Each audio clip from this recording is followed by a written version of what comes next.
Hi, everyone. Thanks for joining us. We have two terrific poets with us today, Dinah Berland and Lynne Thompson. Dinah will read first, and then Lynne. Dinah Berland is the author of Hotel at the End of the World 2021 in the New Women's Writers Series from Finishing Line Press, and Fugue for a New Life 2020, winner of the 2019 Watersedge Poetry Chapbook Contest. She received her MFA in poetry from Warren Wilson College, and her poems have appeared in many journals and anthologies. Her book, Hours of Devotion, Fanning Nuda's Book of Prayers for Jewish Women, Shotchkin 2007, is a translation of the first full-length Jewish prayer book by a woman for women. Dinah lives in Los Angeles and has recently written a screenplay tentatively titled Folded Pages, based on story of this remarkable book. Here's a splendid poet, Dinah Berland. Thank you so much, Harry. Much appreciated. So I'm going to read from the two chapbooks that Harry just mentioned, Fugue for a New Life, and also Hotel at the End of the World.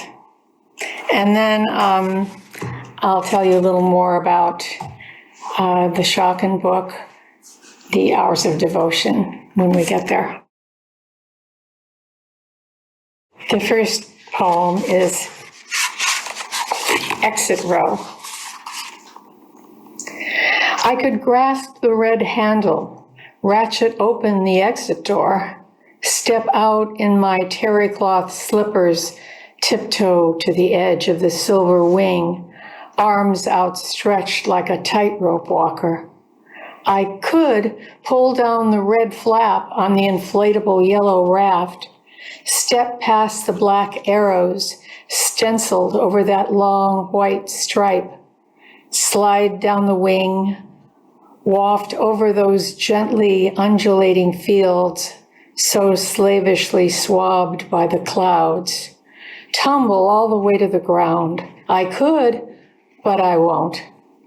I will keep my seatbelt fastened until the plane shudders onto the tarmac, flaps pulled back to reveal rotating knuckles and guts.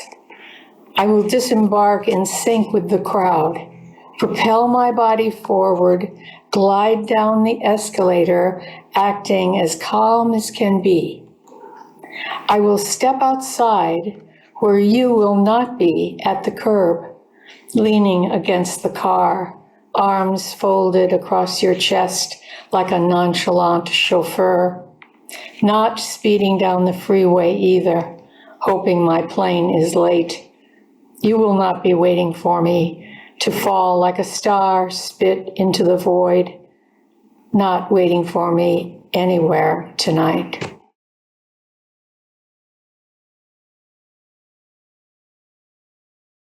The next one is the title poem, Fugue for a New Life. And it's an ekphrastic poem, a poem written about a work of art by Joost de Jong, who is he's actually an artist, a visual artist that I met on Facebook, and we became friends, exchanging work, and I'll tell you more about that later. So, Fugue for a New Life, after Joost de Jong's Fuguetta on paper. A woman rides horseback across pink foothills, humming a melody in counterpoint. Up and down she gallops, across the seasick road, the grizzled river, where bell-shaped peaks beckon with tintinnabulation, promising kisses just over the horizon. As she rides, the world slips and slides, changing every second. All at once, out of nowhere, a diminutive house appears beneath a swooping bough. Will she reach it before sunset, she wonders, now that the golden orb is breaking like an egg yolk at the edge of the sky? Will she ride alone forever? What stories will she tell her children at the brink of night, looming like black lapels above her? Why can't she recover the lost path she once walked, where waterfalls crashed into graceful archipelagos and shorebirds serenaded her in the sand? Just tuck that crumpled cadenza behind your right ear, she hears a voice whisper. Let your horse go. Abandon bridle and reins, and all will become transparent. A miracle awaits you, my dear, a mirror in the river. Out of the whirling blue comes someone from another lifetime, a strangely harmonious friend who sees you as you were, as you will be, as you really are.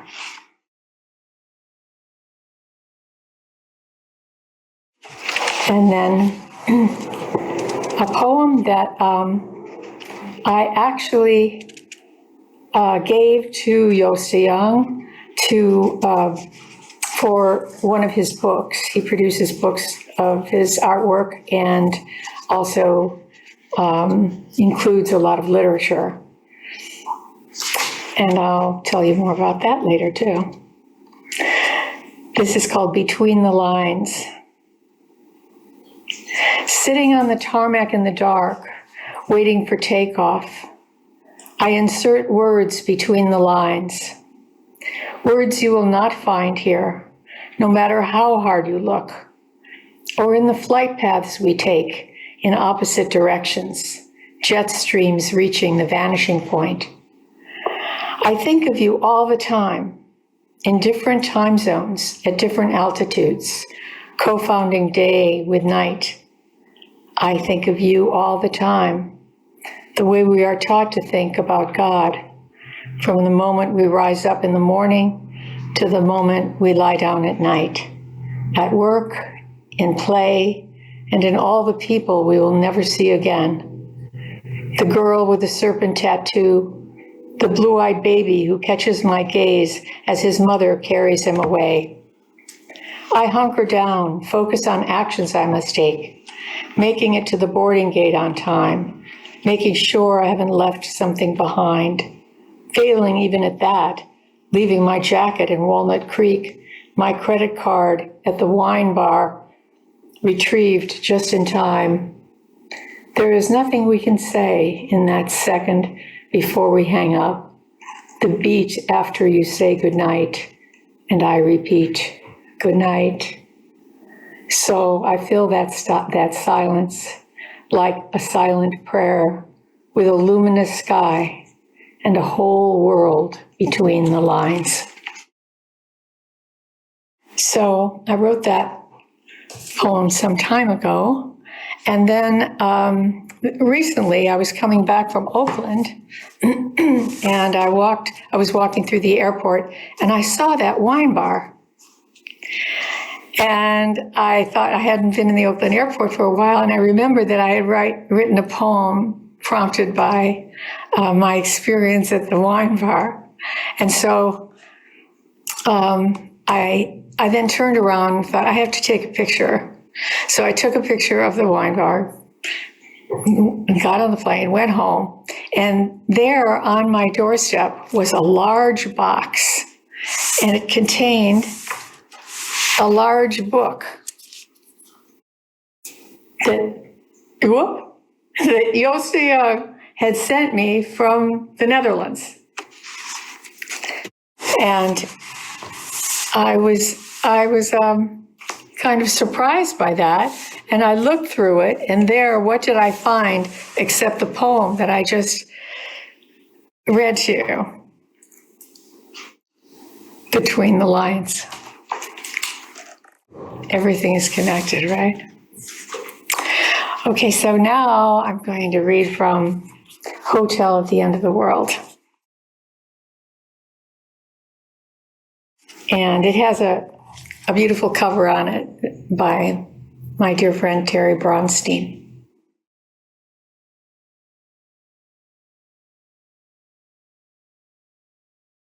The first poem I'm going to read is Blazon. which is a word that Andre Breton used.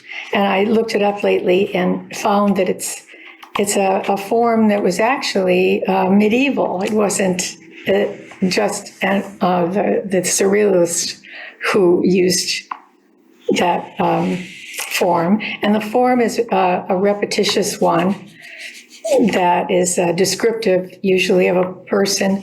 It's a praise poem. And I wrote it for my mother, who was an artist and passed away too soon. It's called Blazon. My mother, with her long dangly earrings, with her elephant ear sponges and magnifying mirrors, with her dusty catalogs in boxes, with her fashion magazines, with her sable hair brushes, with nudes and trumpets in her trompe l'oeil paintings, with her portraits of me at all ages. My mother, with her mink jacket and lipstick kisses, with her cigarette holder and beehive hairdo, with her dressmaker's dummy, with her boutique charge accounts. My mother, who designed pinafores and submarine insignia, with her plunging necklines and Florida tan, with her party games and piano music, with her lucky Queen of Hearts laughter. My mother, who sang Nature Boy and cried, with her fears of strangers, chills, and natural disasters. My mother, who amazed her doctors for 16 years and said her last words, "She did a good job," when I held up her painting of a ballerina in the clouds. My mother, who insisted I keep her age a secret, even on her headstone, and hated her face in the mirror at the hospice, a mask of wax stretched across her cheekbones, with her breathing like a freight train, like a feather, and with her hand turning blue as it clutched mine. My mother, with her paintings of brilliant birds, with her secret life as a dancer. Not so secret, actually. This poem is called Sephirot, which means words in Hebrew, and it's a sestina. He was 81 years old when he drew the letters in my tablet. I remember how he moved the pencil slowly as he wrote my name in letters that added up to numbers, the way he learned them in the village near Odessa when he was a boy, before he was my grandpa. I traced the dotted pictures Grandpa made, teapots, black hat, and candelabra letters. Girls, even at 13, were not taught Kabbalah in Odessa. But this is a free country, so he showed me how he moved the Aleph, Mem, and Shin to make a riddle out of numbers, and I knew it was as important as my name. Sarah Bat Avram Yaakov was my name. When I was called to the Torah, Grandpa closed his eyes. He was reciting Hebrew numbers, turning them to songs with backward letters, rocking back and forth as he moved. He was so very far from Jerusalem, so very far from Odessa. Why did he and Grandma leave their home in Odessa? When I asked him this, I could not name the strange look on his face. Some said they moved because Lake Michigan resembled the Black Sea. Grandpa played cards in the park. Grandma wrote letters and gazed across the water. What number of people? How many boats? They must have numbered in the thousands. Jews who called Odessa home for generations, fleeing the pogroms. Letters clipped to our family tree told the story later, gave a name to the horror, explained why Grandma and Grandpa picked up their infant daughter and moved, with one small diamond sewn inside a coat. They moved like leaves on water, swept up in endless numbers of emigres to Ellis Island. This is how it happened. Grandpa heard his wife scream as she ran from the market in Odessa. She had seen the Cossacks grab a pregnant woman and, in the name of the Tsar, cut her open, stuff her abdomen with straw. Some letters have no sound. They moved like air, like fire, like water, with letters that spelled the unspeakable name of God in numbers. Grandpa Isaac, his wife Paula, and their daughter from Odessa. And then the last poem is the title poem of the book, Hotel at the End of the World. Everyone you ever loved is here. There's your first girlfriend brushing her hair while counting to 100. She's kept it shiny just for you. She will recognize you in an instant as you sit reading in the lobby, not by your appearance, but by the way you turn the pages of a book with the thumb of your left hand. In another room is your first son, the one who hasn't spoken to you since you left his mother. When you open the door, he will run to embrace you. Later, he will tell you all about China and the ways they have of repairing the heart. When you're alone at last, your mother will appear carrying bolts of silk and talking nonstop about how polite the waiters are at this hotel, how beautiful the view, and her latest cruise to the Aegean. She says she has to go now. The helicopter's waiting, but she'll see you shortly, in another 30 years or so. She'll bring Swiss chocolates and gold watches next time, she promises. So how much time do we have? A little bit. So I'm going to read part of a piece from the book, my book, Hours of Devotion, Fanny Neuda's Book of Prayers for Jewish Women. And this is a modern edition with a foreword of a little tiny book I found in a used bookstore around the corner from my house in Mar Vista, a used bookstore that is no longer there, unfortunately.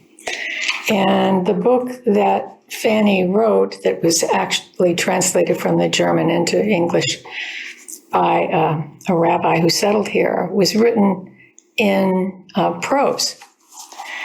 But I have a wonderful teacher who said, you ought to try changing that into lines of verse. And so I did. And the book had a marvelous effect because it has a prayer in it for a mother whose child is abroad. And my son was estranged from me at that time. And when I read this poem, remarkable things happened. So I'll just read this to you. For a mother whose child is abroad. All gracious God, far from his parental home, far from his mother's care and concern, my child lives in a foreign land. This, I should emphasize, is not written by me. It was written by Fanny Neuda in the 19th century. I'll start again. All gracious God, far from his parental home, far from his mother's care and concern, my child lives in a foreign land, and I, who would find delight in watching over his health, in guarding his every step, in lavishing my undying love and faithfulness on him, am separated from him. My eye, my hand, my voice cannot reach him. I can but pray to you, my God, for his welfare and deliverance, O merciful one. Hear the fervent supplication of my heart. Take my child into your almighty protection. Preserve the health and vigor of his body and soul. Guard him against all evil, calamity, and danger. Allow his soul to remain pure and clear, and cleave in childlike innocence and piety to all that is noble and divine. That his eye and demeanor may ever be a brilliant mirror of his unblemished heart. O God, grant him strength and calm, energy and perseverance to attend to and fulfill all the tasks he undertakes, that they may be a blessing and a beacon for him, and make his life happy and contented. O parent of all, hear my fervent prayer and bring my child back to me at the right time, full of joy and the vigor of life, to be the pride and delight of my heart, a blessing to all and pleasing in your sight, my God and sovereign. Amen. So this prayer gave me the courage to reach out to my son again. He'd been gone for 11 years. And lo and behold, he called me, and we are now very close again as we were when he was a child, except he's grown and married and has two beautiful children, one of whom is staying with us right now. So miracles do happen. And I wrote a screenplay based on this book. So we'll see what happens. Thank you very much. It's been a delight to read to you. Thank you, Dinah. Your poetry is just astonishing. It's just so full of love, and it's elegiac, but there's joy. You know, it's prayerful, and there's joy in the face of suffering. And, your poem for your mother, Blazon, and then the other one, Sephiroth, if I'm pronouncing it right.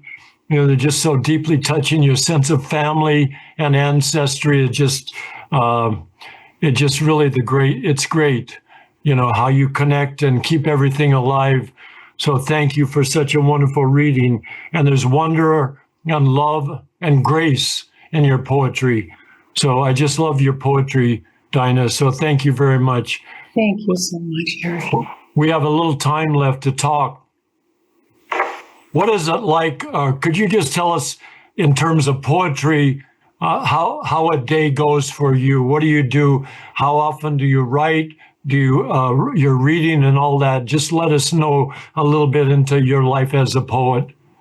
Oh my goodness. Well, the last piece of writing that I've been concentrating on is a screenplay. But I did find myself the other day standing at my notebook and writing a poem just because I had to. So it often happens that way, where something catches my eye or my ear or my interest, and I just have to see what happens if I start writing about it. So it's a more spontaneous thing, but I'm committing myself to be more disciplined now going forward because, time is short. Well, take your poem Blazon about your mom. Did you write that in one shot, or do you refine your work? All the details are just so sparkling and indelible. Tell us how you wrote that poem. Oh, sure. It was some time ago, but I do remember, and what I tend to do always when writing is to write as fast as possible to get all my initial impulse on the page for writing the poem. I don't belabor it while I'm drafting it.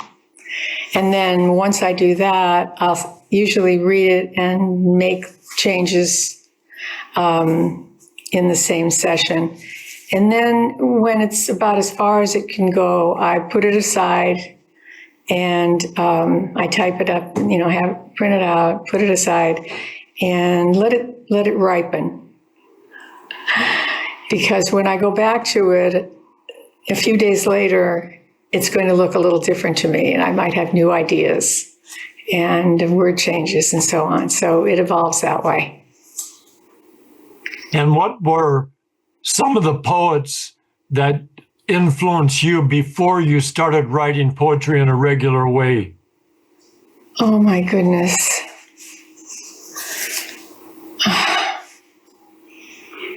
I can't tell you right now because my memory isn't as good as it should be, and I would miss some.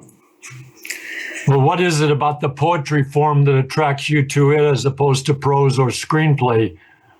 Oh, it's the music. Two things. The visual aspect of it. Screenplays obviously have that as well and have that in common. But I started out my career in visual art. And so that always comes in, what the how I'm describing whatever it is that I'm writing has to be, I like to think that it's communicated to someone else through the poem. So my vision transfers to the reader. So that's very important to me. And what was the second part? I don't know. But what are you reading these days? Oh, what am I reading these days?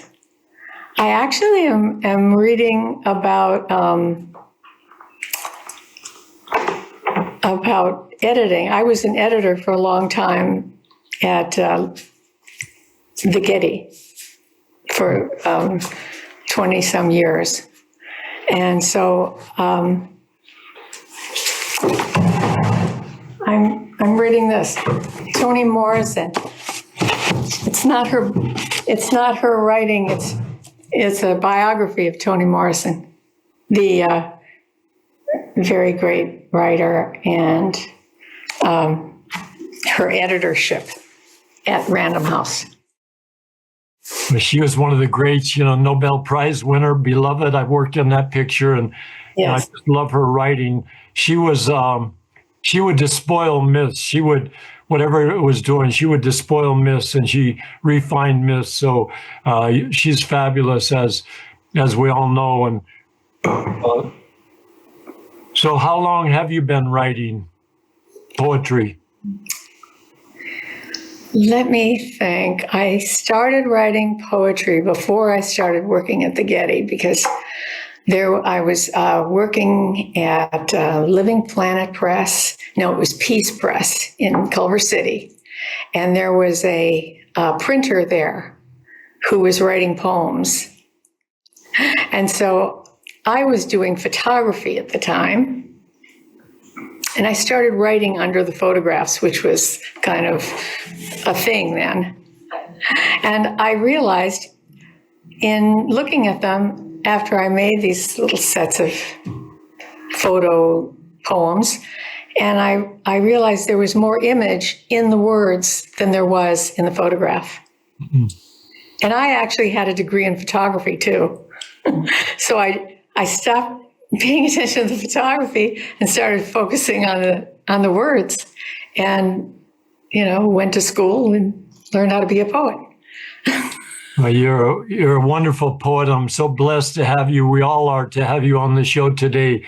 So thank you for your wonderful poetry, Dinah Berland. Thank you so much, Harry. Our next poet, Lynne Thompson, served as Los Angeles 4th Poet Laureate and received a Poet Laureate Fellowship from the Academy of American Poets. She is the author of 4 collections of poetry: Beg No Pardon, Start with a Small Guitar, Fretwork, and Blue on a Blue Palette, published by BOA Editions in April 2024, a Pushcart Prize and Best of the Net nominee. Thompson is the recipient of multiple awards, including the George Drury Smith Award for Outstanding Achievement in Poetry, an individual fellowship from the City of Los Angeles, the Tucson Literary Festival Poetry Prize, and the Stephen Dunn Poetry Prize. All of us are deeply thankful to Lynne for all the great work she has done as Poet Laureate of LA. Here's a superb poet, Lynne Thompson.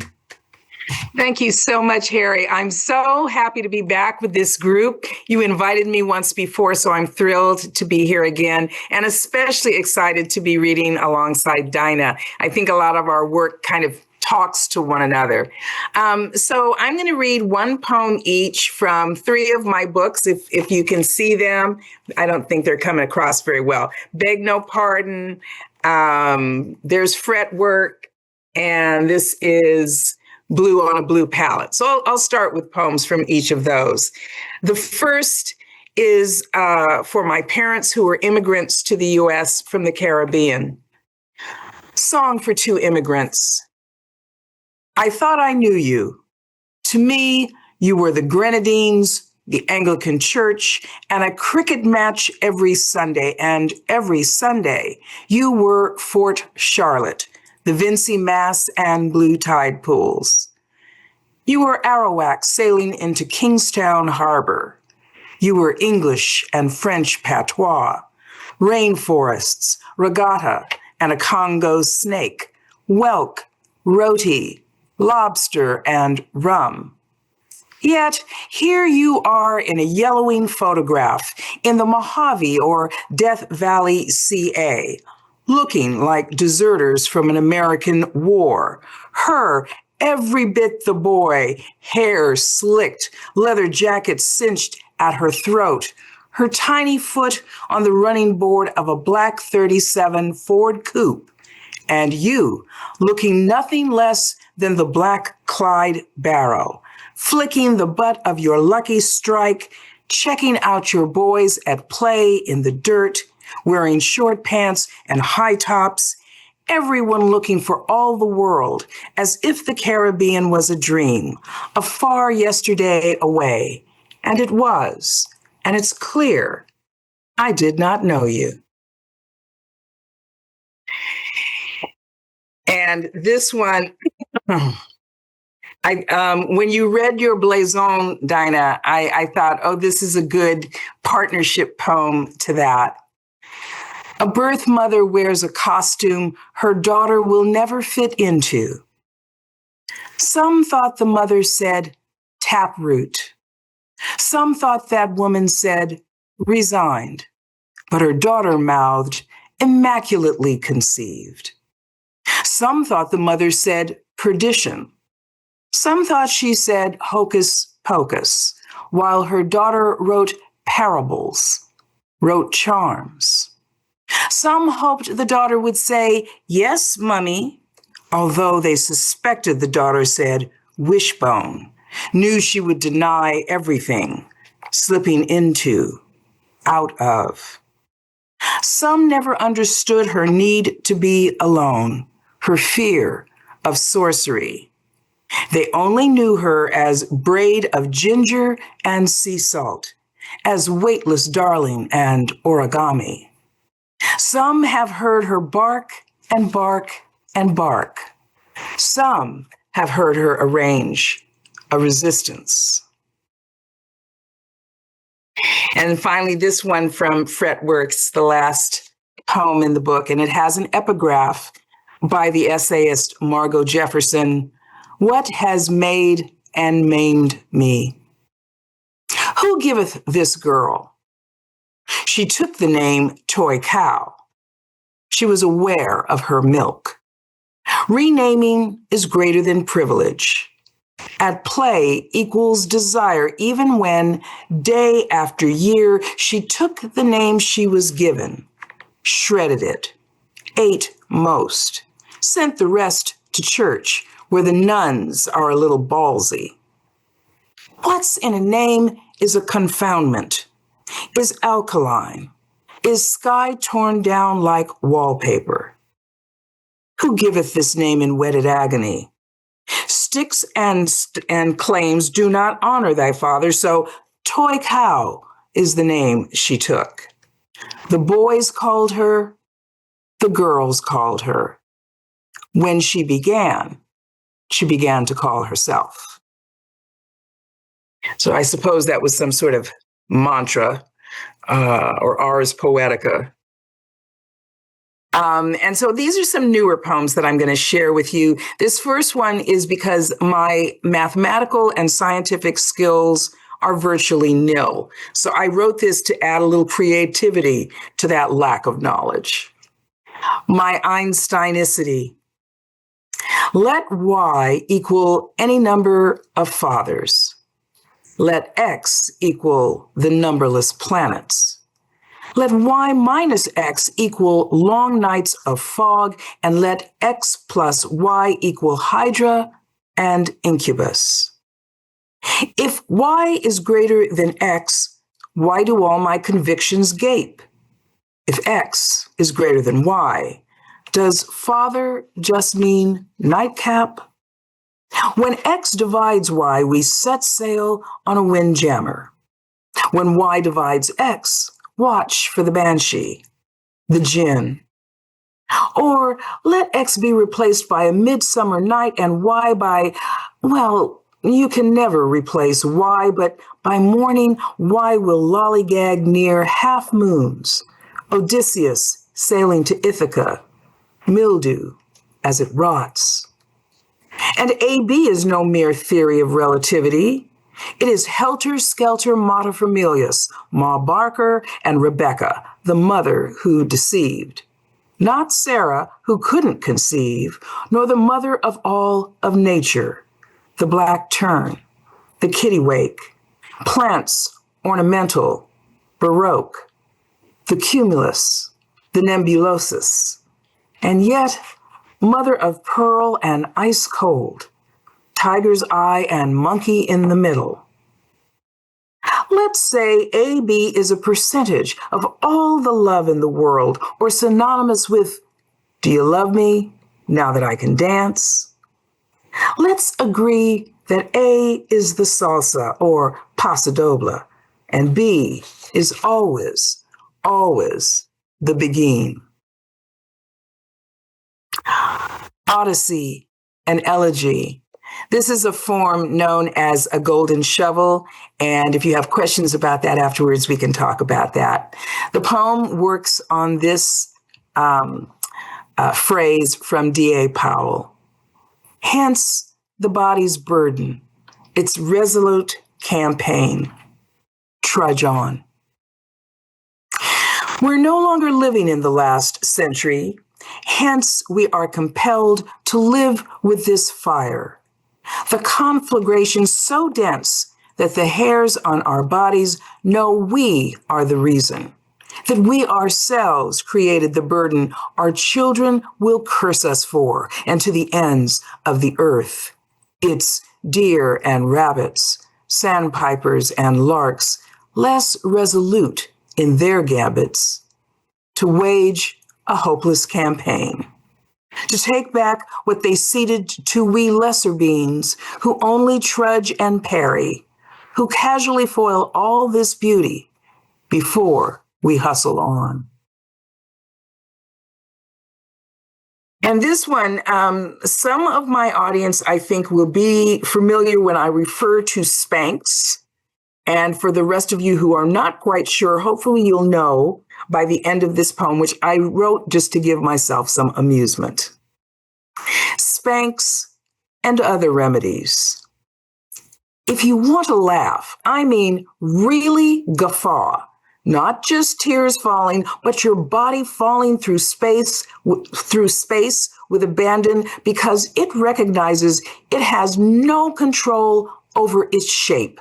No matter how many exercises, no matter how much Ozempic or Golo.com, no matter how you've convinced yourself that these body shapers, a translation of what my mother once called a girdle, preferring the old English route from girdle, gordel, gridhill, liking the modern sensibility of a lightweight elastic corset, can squeeze you into a skin tight, forgetting that friends don't let friends squeeze without a once-over, who threaten that if you wear that hasn't been your size for over 20 years anywhere, people, being people, will giggle because those Spanx, Shapermints, high-power panties will turn you into a pretzel, which is the hardest workout you've had since you last thought a workout was a way to the promised land. And you'll also remember your doctor saying, laughter will relax you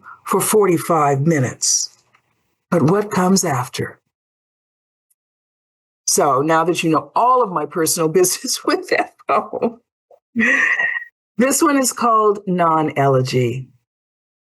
I have never been IRS audited, nor have I ever driven to Nome. I have never spent a winter in sleet, and I have failed to swill any oceans, to swan dive from the middle of a dream. Have you forgotten, dear reader, that I told you about the V. vulgaris that stung me on its way to a dying desert Seguro? I have never died that way because I am a little pirouette.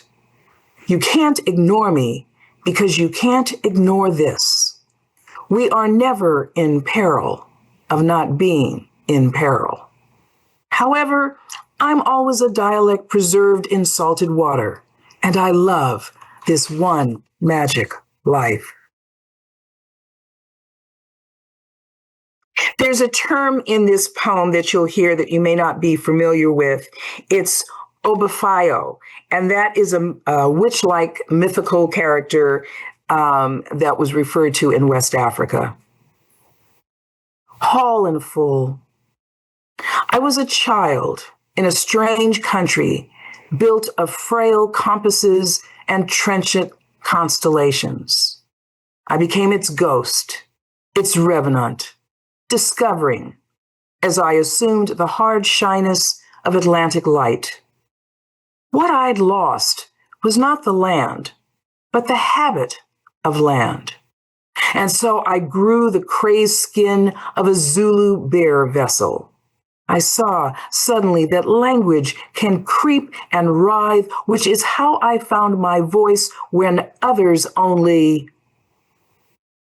This is the whole and full of fantasy, where time is shadowless and mornings recur as enchantments, while I harass every beloved page, while my body is full oboyaifo, and oh, how I burnish it.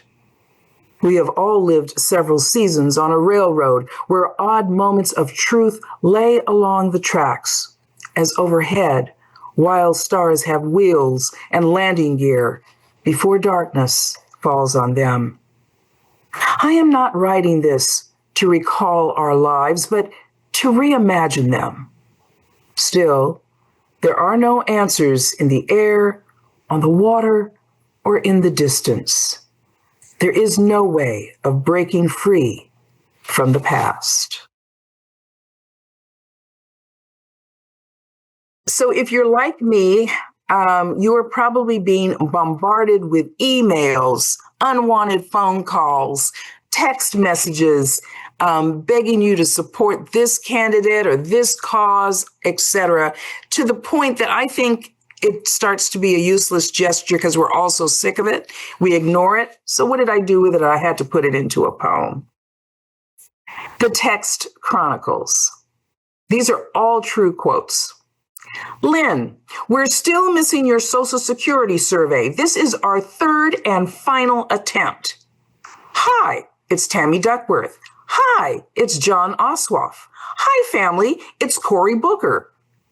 Are we supposed to be related? Hey, Miss Lynn, it's Maxwell Frost. You've been selected to represent your zip code. 11:46 p.m. Hi, Lynn.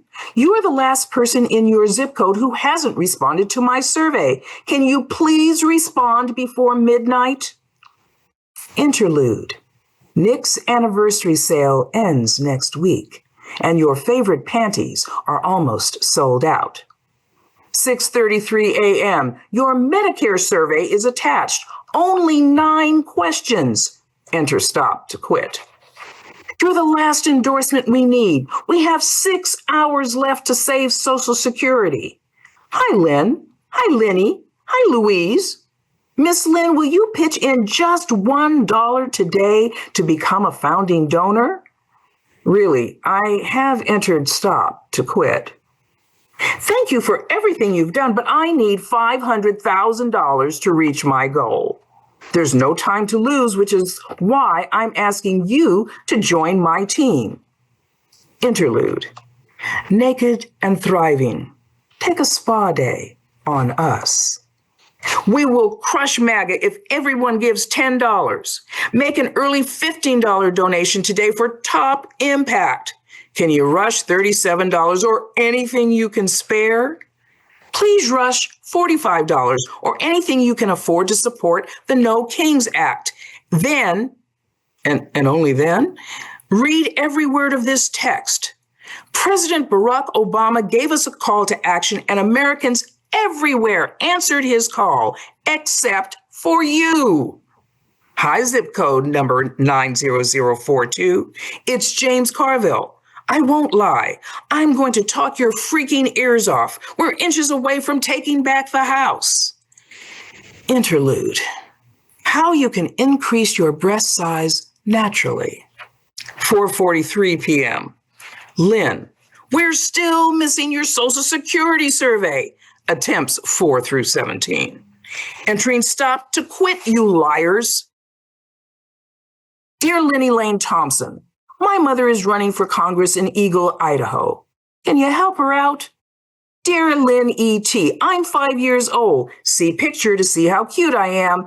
And my favorite uncle is running for postmaster in Mountain Home, Arkansas. Can you help him out? Dear Miss Line, you don't know me, but could you send money? I need $1 million. So I'm sure there are those of you who can identify with that. I'm just going to read 2 more. This one, approach memory, as if I am ready, as if I am no longer seed separated from her tree, as if any long black night has her own intentions, although I am no longer bound by them, as if I am a clock in Dali's persistence of memory, dripping from a thin, nude bark. So come with cumulus in your hands. Come as the stranger you are to find me stranger still. Still, when you arrive, notice the end of what was just moments before. As you approach, ask, what is that scent? Sky or rosemary? Wet dog or wild hanker? And this last one, canticle at twilight. Floating like a feather, like a single grain in the sea, grateful, despite being alive. Craving grace as I crave evening, cradling rage as I cradle no vicar. I think I might just be a clock and juju power in a terrible century, a needle and the way to plunge it in, dancing through a meadow, away, floating like singular rage, unlike 20 sheaves of feathers, like a vicar alive and dancing anyway, craving this terrible century and every clock cradled in the sea. I think I'll always be the needle, grateful for my grain and juju power, and all the ways to plunge into it in this meadow, just for an evening. Thank you. Thank you, Lynn. Your poetry is brilliant. It's immaculate. It has such clarity, erudition, and eloquence, and the humor, and all the pleas that you got for money and surveys and all that. I mean, we all have to go with that. You looked at a lot more of them than I ever do. Well, I finally realized, let's do something with this. Let's turn it into a poem. That's what I always say. Make poetry is getting an ascent out of the descent. Yes. Could you just take one of the poems that you read today and tell us what kicked off the poem and how you wrote it? Did you rewrite it or what? But just, they're all so clear. But just tell us a little bit about one of your poems, if you would, please. Sure. That first one that I read, Song for Two Immigrants, is based on a photograph of my parents and my 2 older brothers. I have 4 brothers, but it was only the 2 older brothers who were maybe 4 and 2 at the time. But when I first saw that photograph, I turned to my mom and I said, who are these people? And she said, oh, that's me and your father. Honestly, they looked like criminals. They were out in the desert somewhere. And so, the poet in me said, okay, I've got to say this story, because you think you know your parents, and then you read something or you see a photograph and they're completely unrecognizable to you. And she was very matter of, I said, well, what were you doing? She said, we were having a picnic. It just was like a completely foreign thing to me. So of course I had to capture it in language. And that last line, I think it was something like, and it's clear I did not know you. It's clear I did not know you. Exactly. Exactly. Honestly, they looked like Bonnie and Clyde, like they were about to take off and rob a bank or something. You know, you're one of the rare people in LA who is the poet laureate, and you did such a marvelous job. Could you just tell us a little bit about what you did as a poet laureate? Let us in on some of the things that you presented and that you did. Well, of course, I was the lucky one who got appointed right in the middle of the pandemic. So unlike most poet laureates that want to go out into the community and meet with people and students and all of that, my ability to do that, especially the first year, it was a 2-year appointment, was pretty limited. And so I developed a podcast, which is actually still available on the LA Public Library website. That I called Poems on Air. And every week I would read the poem of another poet. I never read any of my own work, but I read the work of another poet and just talked about that poet briefly. And so that was really a lot of fun. And a lot of people told me they really looked forward to having that little 5 minutes of poetry in the middle of the week. But I did do a lot of classes and readings over the internet, similar to what I'm doing now. Thank goodness we had that ability to get together in that way. And then the second year, I was able to get out and about a little bit more and work more with students. And then near the end of my term, I held what I called a day of poetry in LA at the Downtown Public Library. About 125 poets showed up, which was fabulous because we hadn't been in community in those numbers in a long time. So they were so happy to be with one another. And then 60 of the poets they each read one poem each, and it moved like clockwork. It was exactly how I envisioned it, and it was wonderful. And then there's a photograph of us all in the beautiful second floor atrium of the library. So it was terrific. You did a wonderful job, and thank you for that good work. You always have a good sense of your literary community. You give a lot, you've given a lot, and you continue to. Dinah, why don't you come on and we can all talk a little bit together if you would like. Where are you living? Well, here's Dinah. So I think Dinah's on the west side of LA and I'm on the east side of LA. I'm right on the border of Los Angeles and South Pasadena. And so you've got good geographic representation here. And I'm in Woodland Hills. We're in Woodland Hills. So since you just finished, Lynn, why don't you say something about Dinah's poetry and then vice versa? Well, Dinah, that blazon, and I was so glad you read it because I realized I hadn't tried to write a blazon in a long time. So now I made myself a little note here, but I just thought it was so beautiful, so tender. I really wanted to read a mother poem to respond to it. And this poem about your son, and the idea that after all of this time, there is a way to get back together just moved me so much. But the entire reading was just lovely. Thank you so much. And I love your reading style and the rhythm of it and beauty of that as part of the work. Thank you. I really enjoyed the poem about all of those messages that we get. Oh my goodness! And the humor that you brought to it. It was really great. Well, it kind of wrote itself. Except even the interludes were like little commercials from different businesses, but it was pretty much the language of the texts that I just, like, all of us get.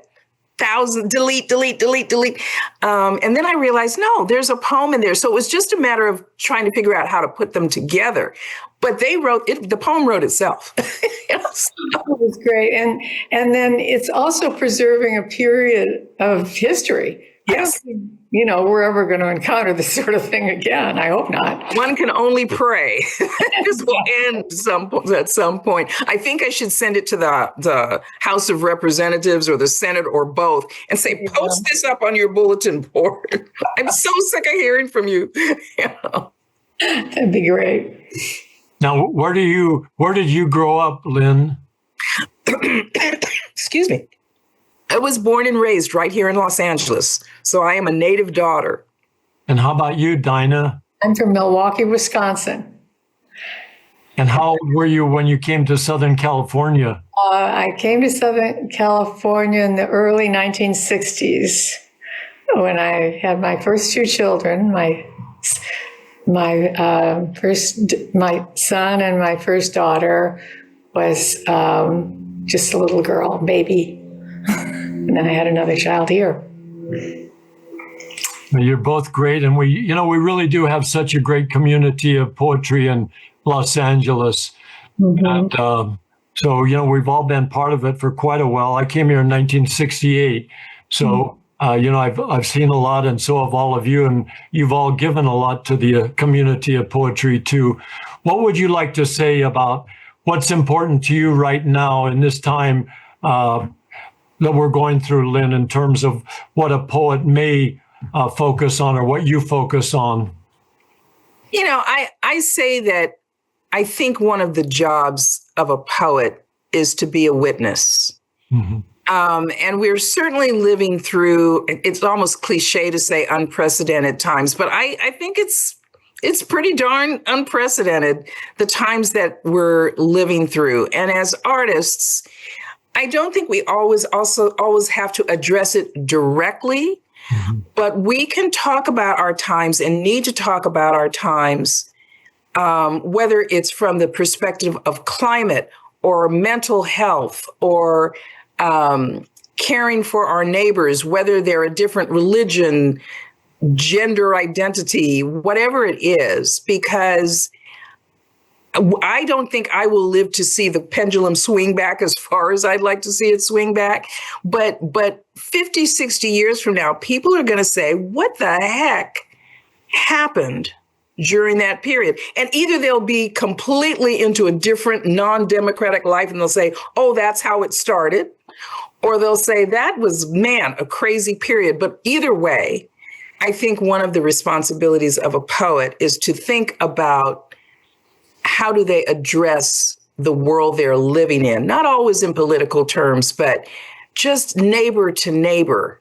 What do I think about, the oceans? What do I think about how hot it is, that we have lived through and seen such changes at our wonderful ages, that we can reflect upon and leave little breadcrumbs for those who follow us. In just about 30 seconds, Dinah, what would you say about what you think is important in our time for a poet? Well, I completely agree with everything Lynn said. And I think the best we can do as poets is to reflect our observations in an emotional and personal way to others, to give voice to whatever it is that is manifesting itself in our bodies and souls. Well, thank you both, Lynne Thompson and Dinah Berland, and putting clarity and getting that poetic rhythm out into the world and to tell the truth, in our own way, and to give what we can in our own way. Doesn't mean we all have to do the same thing, but you're both just fabulous poets. It's just been an exalting reading. So thank you. And I have an announcement. Next Tuesday, August 26th, we have the wonderful writers, Corinne Conley, Jeremy Raw, Amelie Frank, and Jeff Mercer with us. So here's our wonderful director, Jennifer Clymer. Hello. Thank you so much for sharing. As I said at the top of the show, I wasn't able to really focus in on everything, but I did catch Lynn, your poem about your parents. Yes. And how you don't always know. You think you know, but you don't know. And that resonated. That struck me. So thank you so much for having us.